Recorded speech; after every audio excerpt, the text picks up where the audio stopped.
On January 14, 1973, at 12:30 a.m. Hawaiian time, Elvis Presley stood on a stage in Honolulu before 6,000 people in the arena and hundreds of millions watching worldwide via satellite. He was about to perform at the most-watched entertainment broadcast in history, Aloha from Hawaii. But before singing one particular song, Elvis paused and made a statement that would echo through music history. "I'd like to sing a song that's probably the saddest song I've ever heard."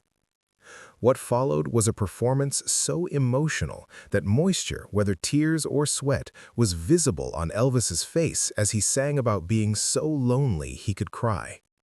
The world watched as the king of rock and roll paid tribute to country legend Hank Williams, pouring his soul into every word about loneliness, heartbreak, and despair. This is the story of that performance, the song that moved Elvis so deeply, and why this moment became one of the most powerful in his entire career.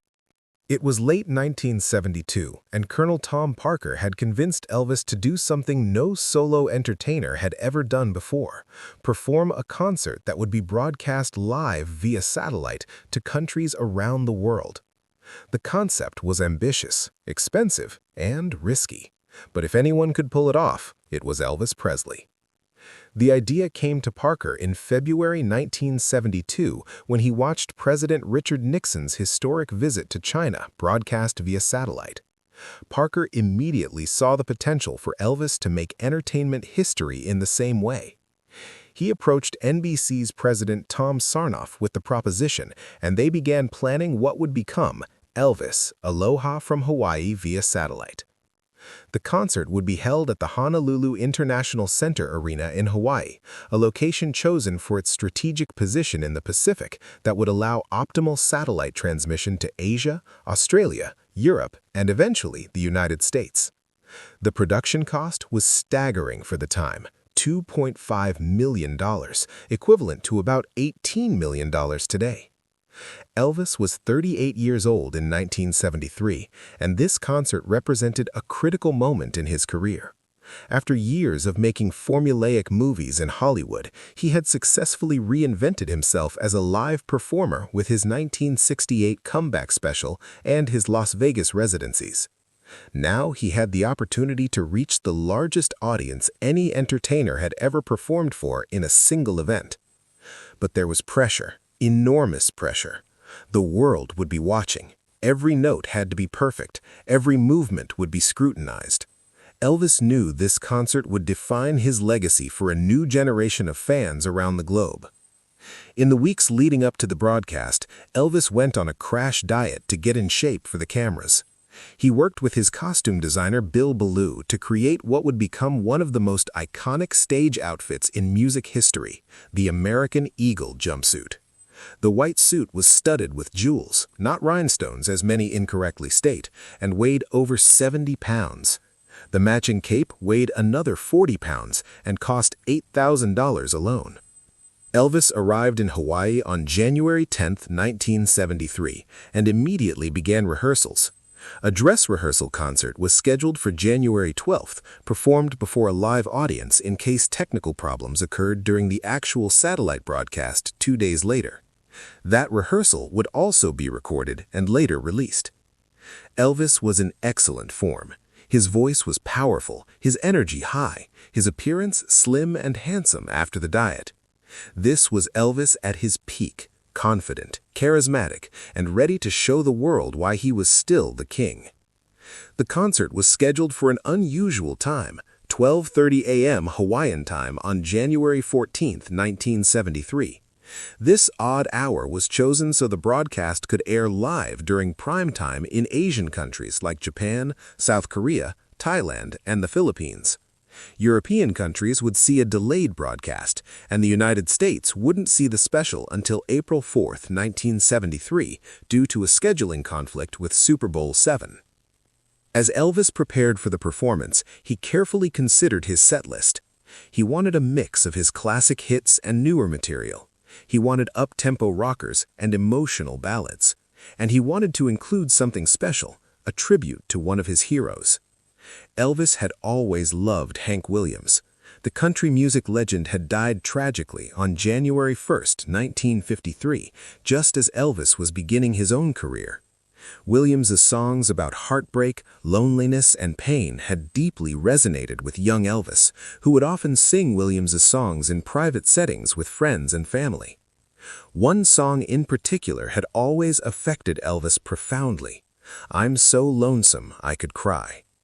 Written and recorded by Hank Williams in 1949, the song was a masterpiece of melancholy. Hank Williams had written it about his troubled relationship with his first wife, Audrey, and the lyrics painted a devastating picture of loneliness.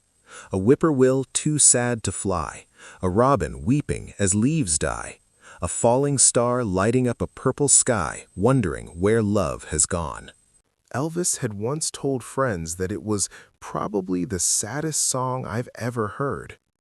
And now, on the biggest stage of his career, he wanted to share it with the world. At 12:30 a.m. on January 14, 1973, Elvis walked onto the stage in Honolulu wearing his stunning American Eagle jumpsuit. The opening notes of Also Splach Zarathustra, the theme from 2001: A Space Odyssey, thundered through the arena, announcing his arrival. The 6,000 people in attendance erupted in applause. Elvis launched into CC Rider, his energy electric, his voice powerful. The concert was off to a perfect start. He moved through his set list with confidence. Burning Love, Something, You Gave Me a Mountain, Steamroller Blues, My Way. The cameras captured everything. Close-ups showed Elvis's face, his expressions, the intensity in his eyes. Wide shots showed the scale of the production, the massive stage, the enthusiastic crowd. Split-screen techniques showed multiple angles simultaneously. This was television production on a scale never seen before for a concert special. Around the middle of the show, after performing several high-energy numbers, Elvis slowed things down. He gestured to his band to prepare for something different. He walked to center stage, adjusted the microphone, and paused. The arena grew quiet.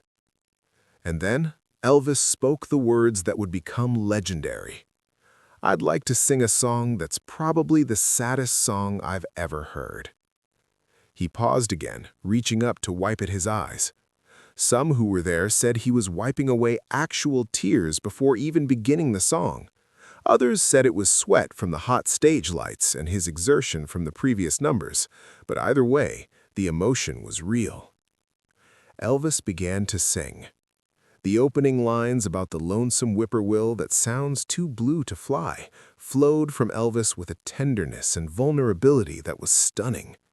His rich voice, capable of such power when rocking, became soft and aching as he channeled Hank Williams's pain.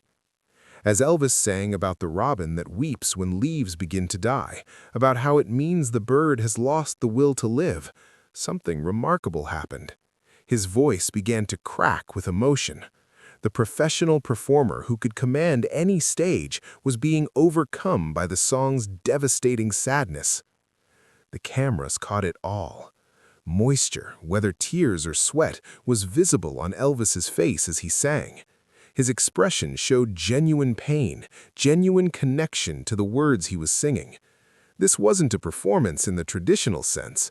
This was Elvis baring his soul, revealing his own loneliness, his own pain, his own understanding of what it meant to feel so alone you could cry.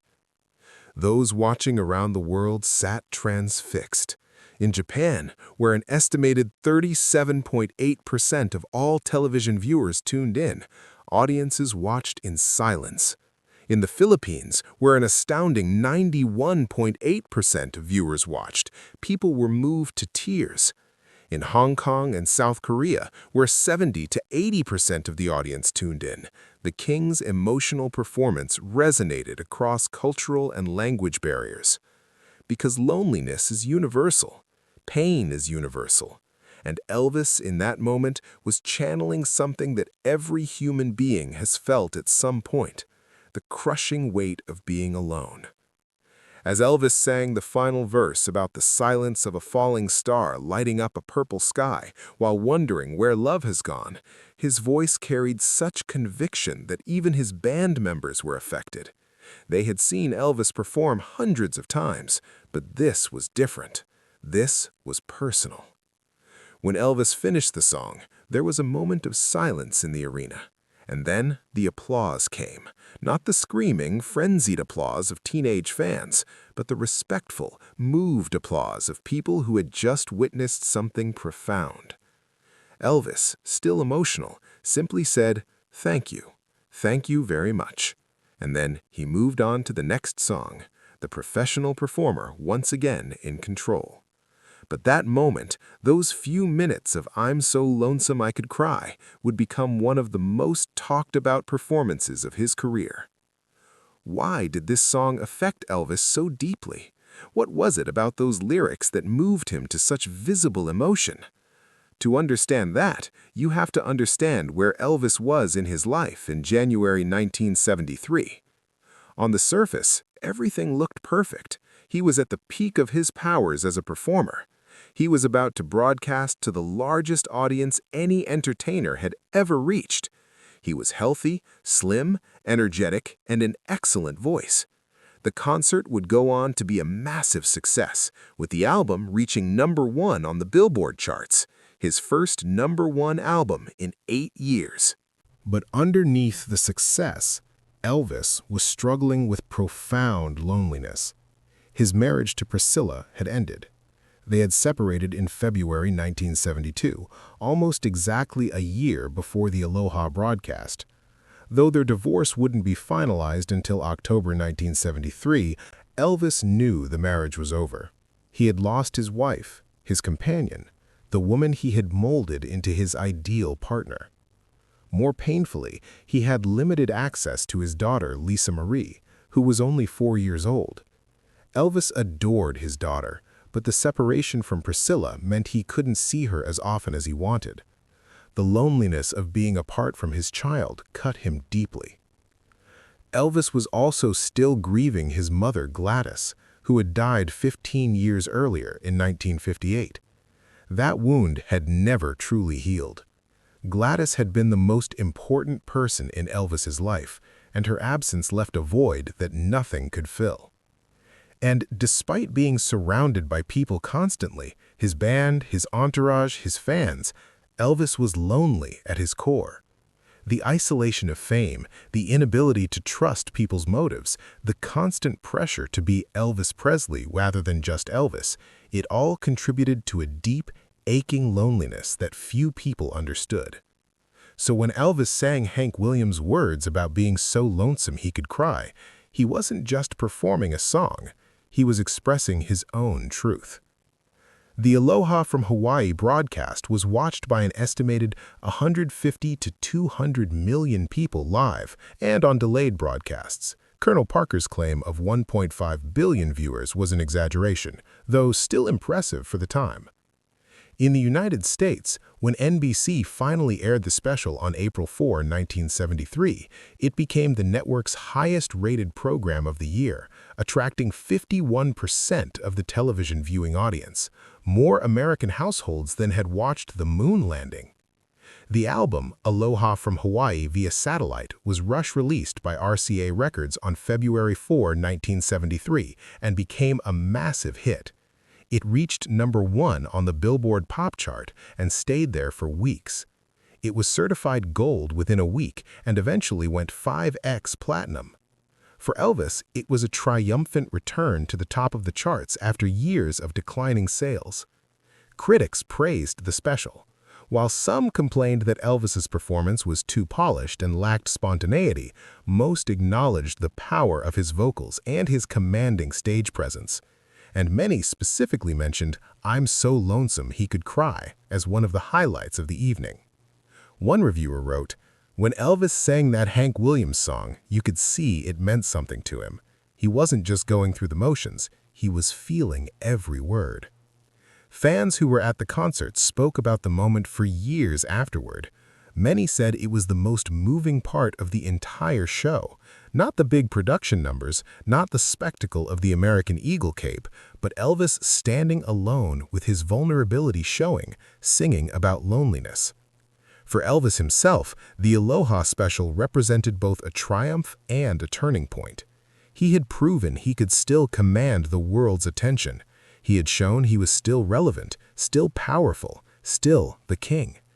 But the loneliness he had expressed in "I'm So Lonesome He Could Cry" wouldn't go away. If anything, it would deepen in the years that followed. After the success of Aloha, Elvis continued touring relentlessly, but the schedule was punishing. The prescription drug use that had begun as a way to manage pain and maintain his performance schedule began to spiral out of control. His weight fluctuated wildly, his health deteriorated. By 1977, just 4 years after the Aloha broadcast, Elvis would be a shadow of the vital performer who had commanded that Hawaiian stage. And on August 16, 1977, at age 42, he would be found dead at Graceland. Looking back at the Aloha from Hawaii performance, "I'm So Lonesome I Could Cry" takes on additional poignance. It was Elvis at his peak, showing both his artistry and his vulnerability. It was a moment of truth in a career that often demanded he hide his true feelings behind the persona of Elvis Presley. Hank Williams had died at age 29, destroyed by his own demons and addictions. Elvis would die at age 42, also destroyed by addiction and the pressures of fame. Both men understood loneliness at a profound level, both expressed that loneliness through their music, and both left the world too soon. Today, you can watch Elvis's performance of "I'm So Lonesome I Could Cry" from the Aloha from Hawaii special on video. The footage has been restored and released in various formats over the years, allowing new generations to witness that powerful moment.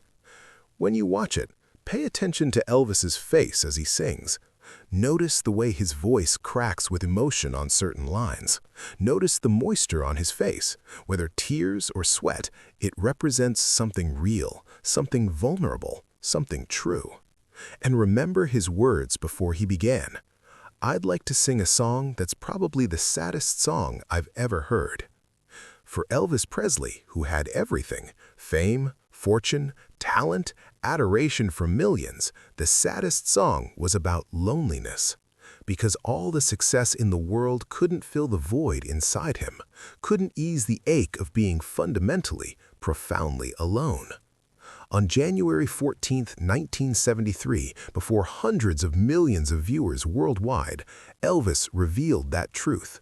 He sang Hank Williams' words about being so lonesome he could cry, and in doing so, he showed the world something many people never get to see. The real Elvis, unguarded and honest, sharing his pain through music. It was a moment of pure artistry, pure emotion, pure truth. And it remains one of the most powerful performances of his career, not because of technical perfection or spectacular production, but because it was real. If this story moved you, please subscribe and hit that like button. Share this with someone who needs to understand that even kings can be lonely. Have you ever felt so alone you could cry? Let us know in the comments, and don't forget to ring that notification bell for more powerful true stories about the moments that define us.